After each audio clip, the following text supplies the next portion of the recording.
প্রিয় মুক্তিকামী ছাত্র জনতা, আমরা দেখতে পাচ্ছি যে আমাদের এই অভ্যুত্থান এবং বিপ্লবের পরেই দেশে অরাজকতা নাশকতা করছে ফ্যাসিস্ট এবং তাদের দোসররা।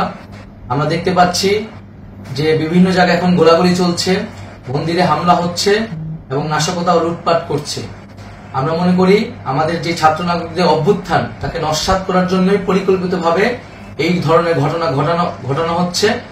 আমরা মুক্তিকামী ছাত্র জনতাকে সজাগ এবং সতর্ক থাকতে আহ্বান জানাচ্ছি এবং আমাদের যে অন্তর্বর্তীকালীন সরকার, আমরা সেই সরকারের যে প্রস্তাবনা 24 ঘন্টার সময় নিয়েছিলাম, জরুরি পরিস্থিতি মোতাবেক আমরা এখনই তার একটি রূপরেখা ঘোষণা করছি।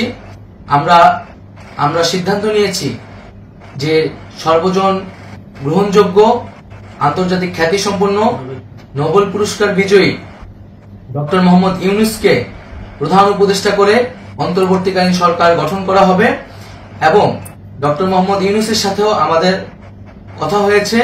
তিনি ছাত্র জনতার আহ্বানে বাংলাদেশকে রক্ষা করতে এই গুরু দায়িত্ব নিতে সম্মত হয়েছে। আমরা সকালের মধ্যেই আমরা এই সরকার গঠনের প্রক্রিয়া দেখতে চাই।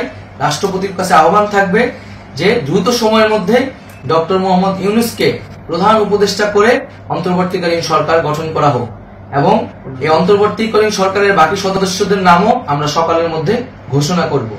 প্রিয় বন্ধুগণ, দেশে যে অরাজকতা চলছে, মানুষের জীবনে নিরাপত্তাহীনতা চলছে, সেজন্য আমরা রাষ্ট্রপতির কাছে আহ্বান জানাচ্ছি দেশে আইন শৃঙ্খলা পরিবেশ ফিরিয়ে আনার জন্য দ্রুত সময়ের মধ্যে কার্যকর ব্যবস্থা নিতে হবে এবং আইন শৃঙ্খলা বাহিনীকে সহযোগিতা করার জন্য মুক্তিকামী ছাত্র জনতাও রাজপথে থাকবে এবং অন্তর্বর্তীকালীন সরকার গঠন না হওয়া পর্যন্ত মুক্তিকামী ছাত্র জনতাকে রাজপথে থেকে তাদের যে অভ্যুত্থান, সেই অভ্যুত্থানকে রক্ষা করতে হবে। প্রিয় বন্ধুগণ, আমরা রক্ত দিয়েছি, শহীদ হয়েছি।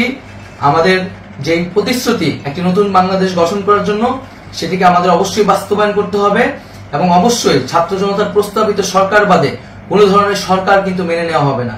আমরা বলেছি কোনো ধরনের সেনাশাসিত সরকার অথবা সেনা সমর্থিত সরকার অথবা এই ফ্যাসিস্টদের দোসরদের কোনো বিটিং সরকার কিন্তু আমরা মেনে নিব না। কোনো গণবিরোধী সরকারকে মেনে নেওয়া হবে না।